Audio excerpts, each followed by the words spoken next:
Good morning, it's October 18th, 2024. We're critiquing the news. The article on your screen is from the Cairns Post and it's titled Alarm at Threat to Free Speech.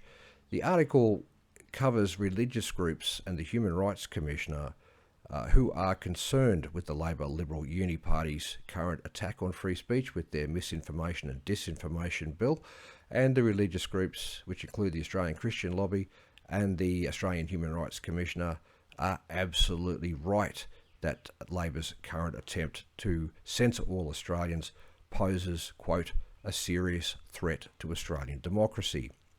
And it's nice to see a sign of life from our Human Rights Commissioner.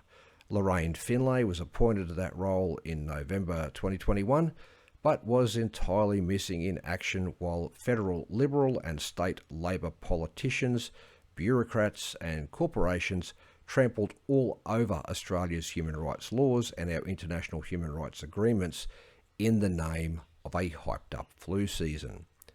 Ms. Finlay said the bill's broad definitions meant there was a danger in confusing misinformation and disinformation with behavioural content that we don't like, which is precisely what it's meant to do. Of course, the globalist World Economic Forum's Australian E-Safety Commissioner, Julie Inman-Grant, backed the bill's powers that would give Australian Communications and Media Authority greater powers over digital platforms, because without blanket censorship, the globalist control matrix agenda is doomed to failure.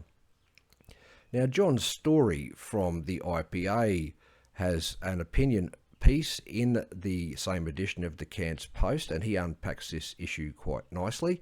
It's titled Some Opinions Are More Equal Than Others in Bill.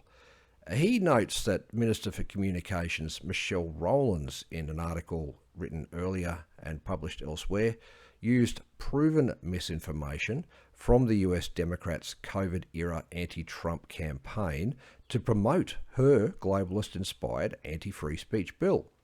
He accurately observed that, quote, the purpose of the bill is not to protect mainstream Australians from misinformation, rather it is to protect the government and other elites from criticism and opinions with which they do not agree. That's exactly what we'd expect tyrants to do, and it's the opposite of what representatives of the Australian electorate would do.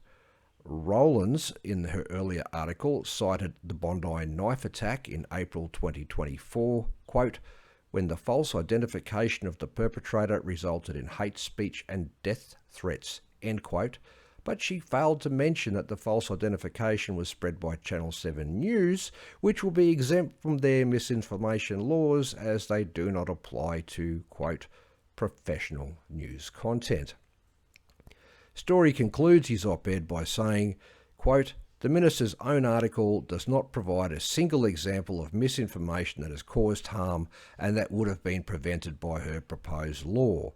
It was entirely devoid of evidence. Yet we are being compelled to give up fundamental freedoms by empowering the government and bureaucrats to force social media companies to censor the internet. The best cure for misinformation is good information.